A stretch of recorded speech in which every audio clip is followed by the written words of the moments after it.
The bag of copper sulfate has been sitting in the same spot in your garage for 11 months. You bought it last March, used it twice, and the tomatoes still looked pale by June. $22. Same result as the $22 the year before. At some point, it stops being a product problem and starts being a system problem. The Phoenician craftsmen of Tyre solved this without any bag, without any label, without any garden center. And what they used cost 32 cents. A woman named Carol Dennison gardens on a half-acre plot in Berks County, Pennsylvania.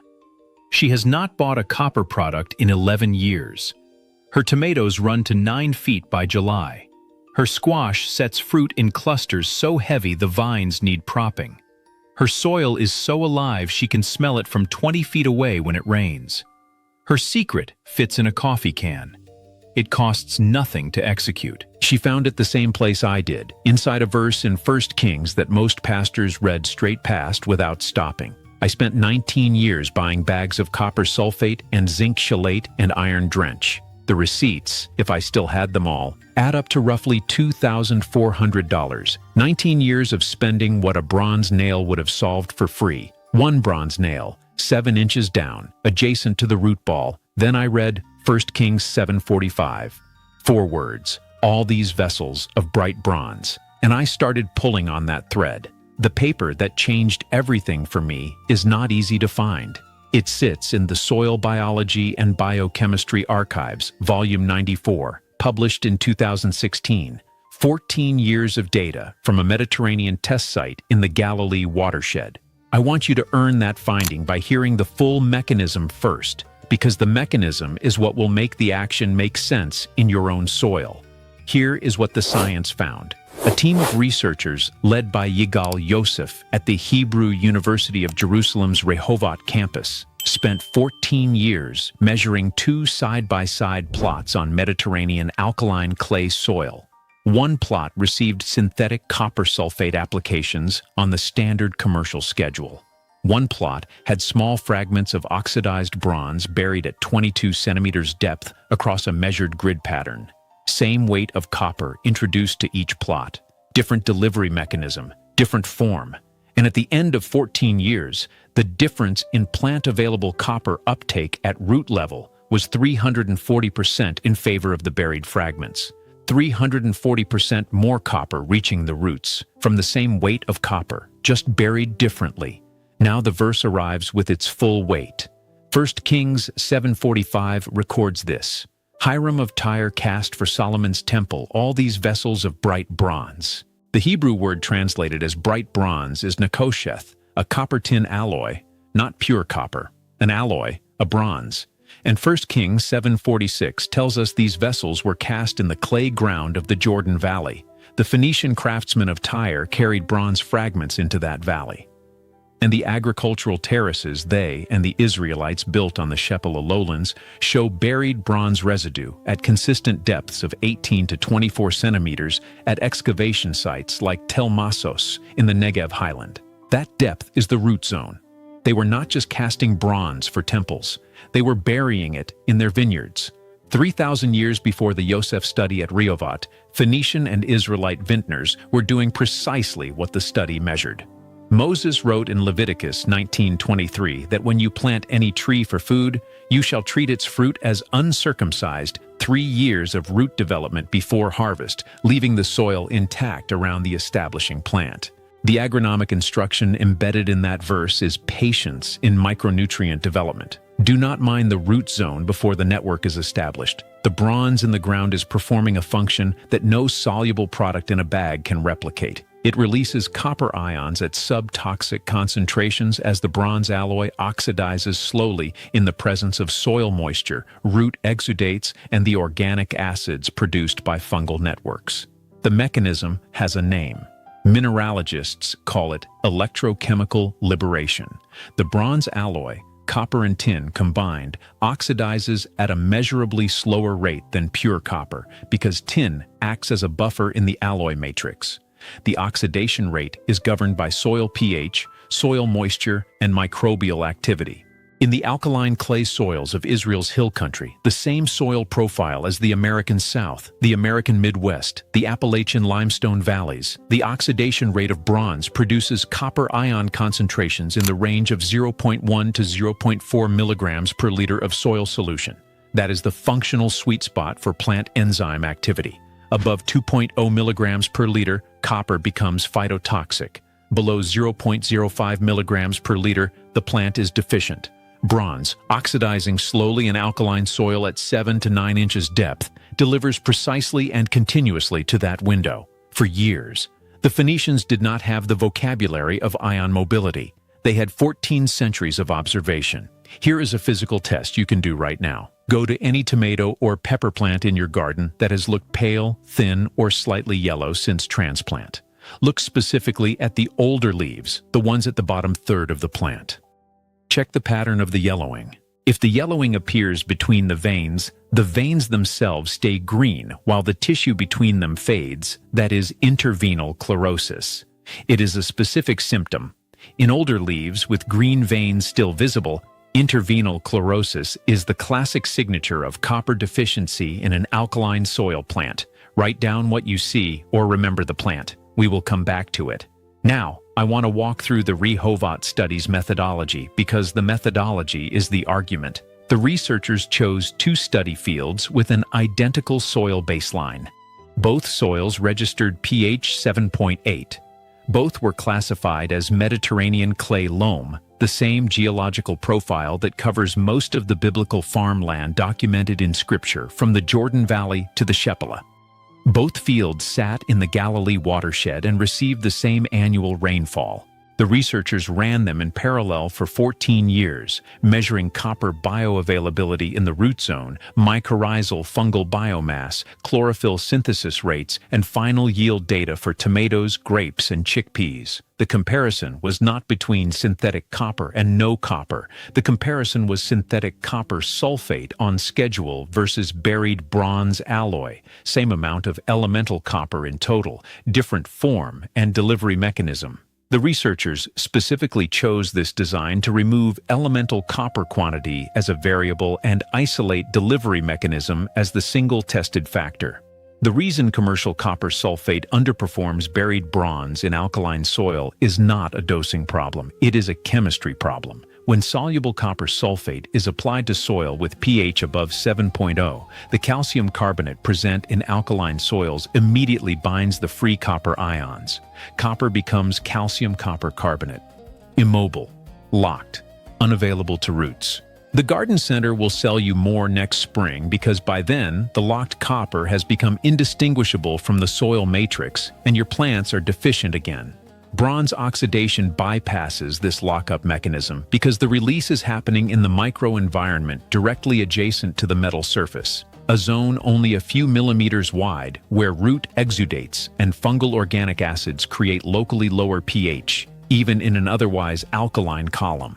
The plant's own root chemistry creates a microhabitat where copper remains mobile and the fungal hyphae can carry it outward to the feeder roots.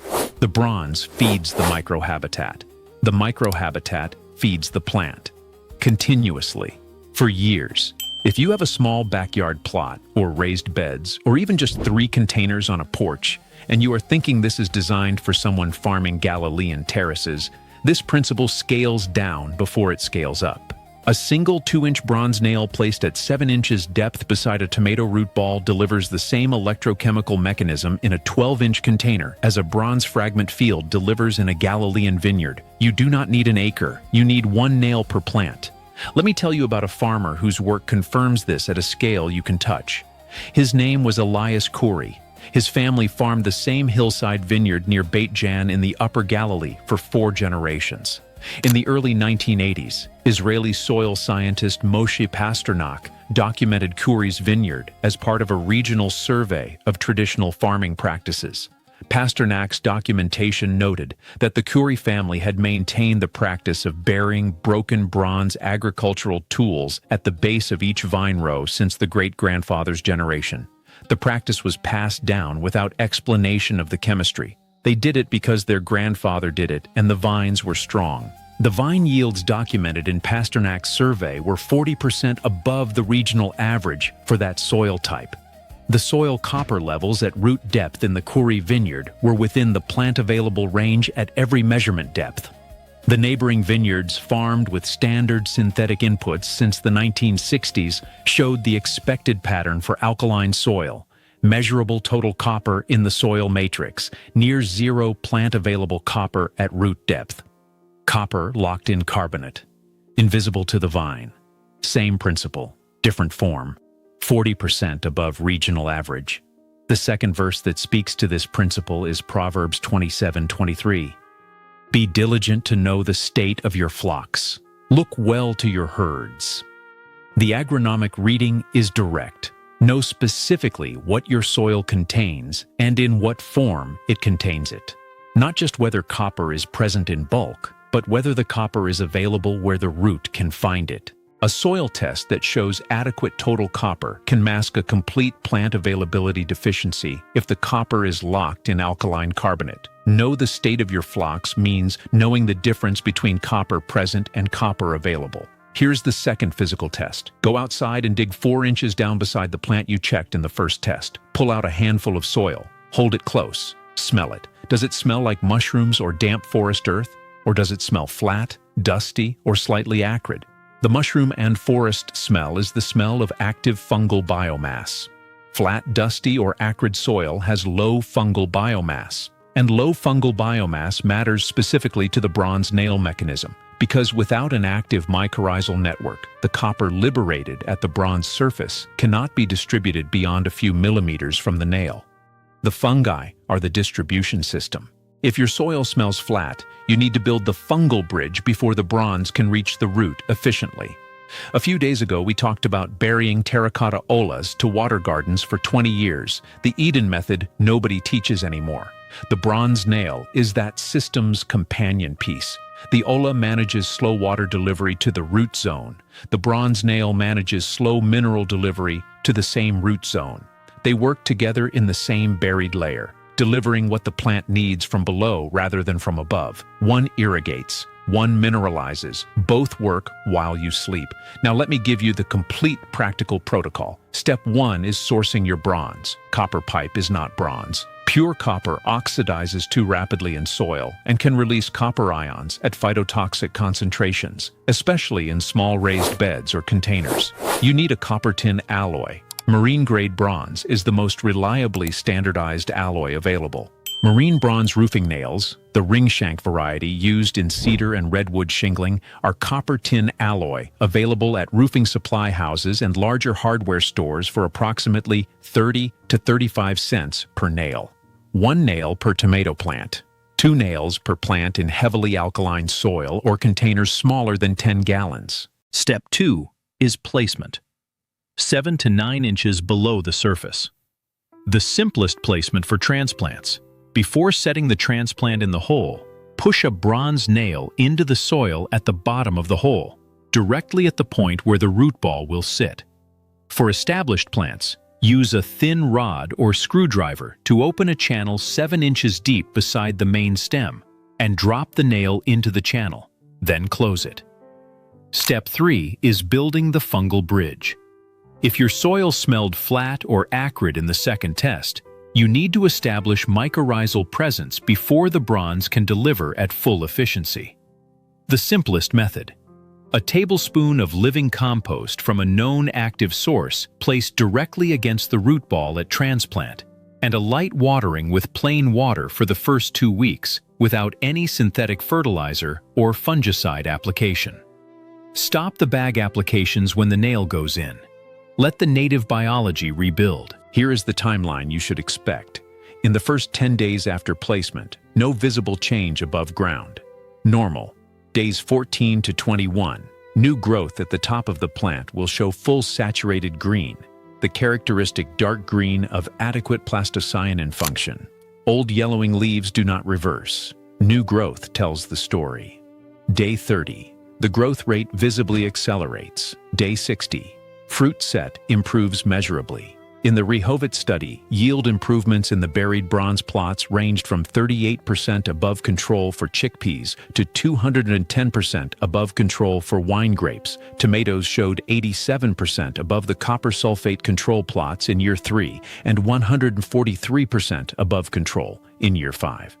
The mechanism improves year over year because the fungal network builds in density with each growing season. The first nail you bury is not the peak. It is the beginning. 3 common failure points. The first, sourcing pure copper instead of bronze alloy. Pure copper oxidizes at pH 7.5 and above at a rate 3 to 6 times faster than bronze alloy. In a 20 cubic foot raised bed, a single 6-inch piece of half-inch copper pipe can breach the phytotoxic threshold within the first wet growing season. Always confirm the alloy before burial. Marine bronze roofing nails are a reliable standardized choice. The second failure point, 1 nail for an entire bed instead of 1 nail per plant. The Rehovot study placed bronze fragments on an 18 by 18 inch grid. A standard 4 by 8 foot raised bed with 6 tomato plants needs 6 nails, 1 per plant. The feeder roots of a full-grown tomato extend 18 to 24 inches horizontally from the main stem. 1 nail 7 feet away from the root ball will not reach it through the alkaline soil's calcium carbonate barrier. The third failure point, expecting full yield results in year 1 when starting with depleted soil. In year 1, the yield results will appear. Chlorophyll improves, fruit sets. But the dramatic multiplication arrives in year 2 and year 3 as the fungal network matures. The soil is not broken. It is recalibrating. A typical American backyard vegetable gardener running copper sulfate, zinc chelate, and iron drench products on a 500 square foot bed spends between $180 and $300 per season in micronutrient products. At the end of that season, the alkaline soil has absorbed another year of locked copper. The copper deficit is not solved. The bag comes back next spring. Over 10 years, that gardener spends $1,800 to $3,000 solving a problem the bronze nail solved 3,000 years ago for 32 cents. Everything I showed you today, the 340% uptake differential, the electrochemical liberation mechanism, the mycorrhizal copper distribution network, the practical protocol, is one part of a larger system. The complete biblical harvest system covers water management, soil mineralization, pest suppression, rotation protocols, storage preservation, and seed saving. Every protocol traced to a specific verse. Under $51 to build the full system in your backyard. 600 pounds of food from 4 raised beds is what the full system is designed to deliver. The Founder's launch is $19. Link is in the description below. Now, I want to give you the document I have been holding since the beginning of this video, 2 years. That is how long it took me to find it. In the collection of the United States Department of Agriculture's National Agricultural Library in Beltsville, Maryland, filed under Near East Agricultural Studies, there's a bulletin titled Soil Conditions and Agricultural Practices in the Levant, survey number 47. It was compiled by a team led by Walter Clay Lowdermilk in 1939. Lowdermilk was the USDA's senior soil conservationist, the man who surveyed the Palestinian hill country and Syrian terrace farms in 1938 and 1939 at the request of the U.S. government. Survey number 47, pages 31 through 34, documents this finding. The abandoned Byzantine-era and pre-Byzantine terrace farms on the Shephelah lowlands and in the Galilee hill country consistently showed elevated copper and tin concentrations in the root zone soil at depths of 18 to 24 centimeters. Lowdermilk attributed this to the presence of corroded bronze agricultural implements buried in the terrace soil over the previous 2 to 3 millennia. His survey noted that the vine and olive terraces showing the highest root zone copper and tin concentrations also showed the most intact soil structure and the highest organic matter content of any surveyed sites. Highest copper and tin in the root zone, most intact soil structure, highest organic matter. Those 3 findings belong together because they describe the same system. The bronze was feeding the fungal network. The fungal network was building the organic matter. The organic matter was holding the soil structure. Lowdermilk published his broader findings in a book called Palestine, Land of Promise, in 1944. The Lowdermilk survey and the Rehovot study arrived at the same finding independently, one by observation in 1939, one by controlled experiment in 2016. 1 Kings 7:45 called it bright bronze. The soil science calls it a mycorrhizal inoculation vector. Both descriptions are accurate. Here is what you do in the next hour. Find any bronze object in your home that is worn out or can be purchased inexpensively. A marine bronze roofing nail from a hardware store, an old bronze candlestick from a thrift store, a bronze bell, a worn bronze fitting. You need one piece per plant you are going to treat. Tonight, go to the plant that showed you intervenal chlorosis in the older leaves. Clear 2 to 3 inches of soil surface. Push a bronze nail or fragment to 7 inches depth directly beside the main root ball, within 4 inches of the stem. Cover it. It is in place. Tomorrow morning, look at the new growth tips on that plant. Nothing will have changed visibly. That is exactly right. The mechanism is below ground and invisible for 10 to 14 days. You are not managing symptoms. You are building a permanent mineral delivery system. This week, inoculate the surrounding soil. Add a tablespoon of active compost directly against the base of the plant. Water once with plain water. No copper sulfate. No synthetic fungicide. You are building the fungal bridge. The one thing not to do. Do not apply soluble copper sulfate while the nail is active in the soil. One source, one mechanism. Drop your crop in the comments below. What is growing in the spot where you saw the yellowing? Tomatoes, peppers, grapes, beans, squash. Drop the crop name. I read every comment. Subscribe, because next time we are digging into something from Genesis 2:7, burying olive wood and bronze together to create what the text describes as living soil. The olive wood adds slow carbon. The bronze adds slow copper. Together they build a buried mineral organic layer that the Rodale Institute's 40-year farming systems trial documented as the highest performing soil profile in long-term organic trials. The verse is from the creation account. The science is from Kutztown, Pennsylvania. Subscribe so you get it the day it drops. 1 Kings 7:45 says, all these vessels of bright bronze. Jachin and Boaz, the 2 bronze pillars at the entrance to Solomon's temple, were 37 feet tall and cast from the same Nechosheth that the Phoenician craftsmen buried in the root zone of the Shephelah vineyards.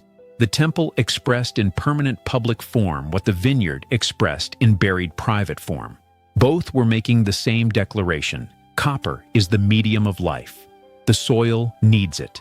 The Bible named it 3,000 years before the study in Rehovot confirmed it. 32 cents, 1 nail, 1 burial, 20 years of function. That is the math the Garden Center does not want you to do.